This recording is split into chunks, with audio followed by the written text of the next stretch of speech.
आप सब ठीक होंगे, स्वस्थ होंगे। आज आपके लिए मैं आचार्य राजकुमार कुछ उपयोगी जानकारी और साथ में उपाय लेकर हाजिर हुआ हूँ।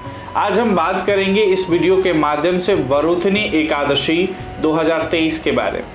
कब है वरुथनी एकादशी, व्रत की पूजा एवं पारण का शुभ मुहूर्त क्या है, इस वीडियो के माध्यम से संपूर्ण जानकारी आपको देने की कोशिश करूंगा।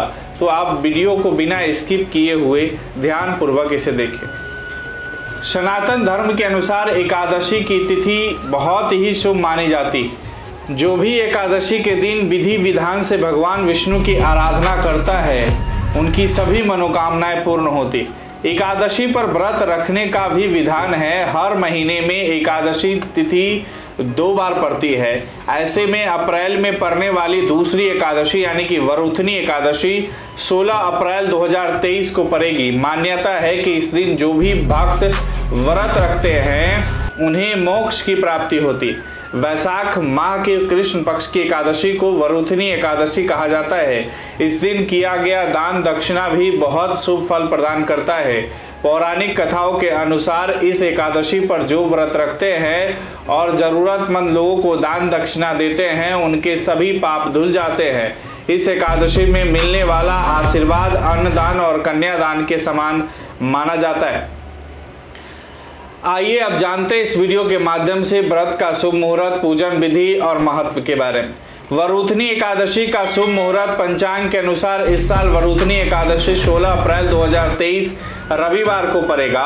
पंचांग के अनुसार वैशाख मास के कृष्ण पक्ष की एकादशी तिथि 15 अप्रैल 2023 को 8:45 पर प्रारंभ होगी और 16 अप्रैल 2023 को सायंकाल 6:14 तक समाप्त होगी। इस व्रत का पारण 17 अप्रैल 2023 को प्रातः काल 5:54 से लेकर 8:29 के बीच किया जाएगा। वरुथनी एकादशी की पूजा विधि की वार्तालाप करें तो एकादशी के दिन सबसे पहले प्रातः काल में उठे और फिर स्नान करें। यदि आपके पास गंगा जल है तो उसे पानी में डालकर फिर स्नान करें। स्नान के बाद साफ धुले कपड़े पहने और फिर पूजा स्थल पर स्थान ग्रहण करें। सबसे पहले मंदिर में घी का दिया जलाए। इसके बाद पूजा आरंभ करें। पूजा के लिए आप भगवान विष्णु की मूर्ति या उनकी तस्वीर को एक चौकी पर स्थापित कर सकते हैं। इसके बाद उन पर फल फूल तुलसी के पत्ते आदि चीजें अर्पित करें। लेकिन ध्यान रहे एकादशी तिथि को तुलसी पत्र ना तोड़े ना ही जल डाले। एक दिन पहले तोड़कर उसे फ्रीज वगैरह या जल में उसे रख सकते हैं। इस दिन विष्णु पुराण का पाठ करना बहुत ही शुभ और आवश्यक माना जाता है।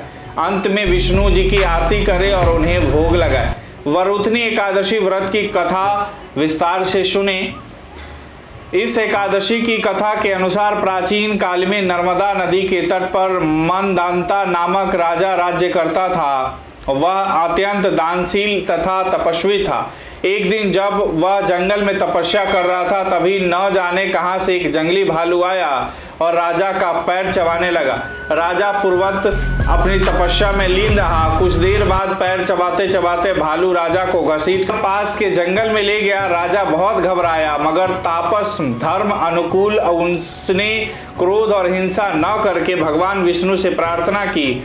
करुण भाव से भगवान विष्णु को पुकारा। उसकी पुकार सुनकर भगवान श्री हरि विष्णु प्रकट हुए और उन्होंने चक्र से भालू को मार डाला। राजा का पैर भालू पहले ही खा चुका था। इससे राजा बहुत ही शोकाकुल हुआ। उसे दुखी देखकर भगवान विष्णु बोले, हे वत्स, शोक मत करो, तुम मथुरा जाओ और वरुथनी एकादशी का व्रत रखकर मेरी वराह अवतार मूर्ति की पूजा करो। उसके प्रभाव से पुनः सुदृढ़ अंगों वाले हो जाओगे। इस भालू ने तुम्हें जो काटा है यह तुम्हारे पूर्व जन्म का अपराध था। भगवान की आज्ञा मानकर राजा मानधाता ने मथुरा जाकर श्रद्धापूर्वक वरुथनी एकादशी की व्रत किया। इसके प्रभाव से राजा शीघ्र ही पुनः सुंदर और संपूर्ण अंगों वाला हो गया। अतः जो भी व्यक्ति भय से पीड़ित है उसे वरुथनी एकादशी का व्रत रखकर भगवान विष्णु का स्मरण करना चाहिए। इसी एकादशी के प्रभाव से राजा मानधाता स्वर्ग गया था। इस व्रत को करने से समस्त पापों का नाश होकर मोक्ष मिलता है। इस एकादशी के प्रभाव से राजा मानधाता को स्वर्ग मिला था। मान्यता है कि जो मनुष्य विधिवत इस एकादशी व्रत को करते हैं उनको स्वर्ग लोक की प्राप्ति होती है। इसका फल गंगा स्नान के फल से भी अधिक है। इस व्रत के महात्म्य को पढ़ने से 1000 गौदान का फल मिलता है। अतः मनुष्यों को धर्म कर्म करते हुए जीवन व्यतीत करना चाहिए और पाप कर्मों से दूर रहना चाहिए तथा पापों को करने से डरना चाहिए। आशा करता हूं आपको हमारे द्वारा दी गई जानकारी से आप संतुष्ट हुए होंगे। इसे फेसबुक और यूट्यूब पर शेयर और लाइक जरूर करें। मुझे दीजिए इजाजत, फिर मिलते हैं अगली नई जानकारी के साथ। तब तक के लिए राधे राधे।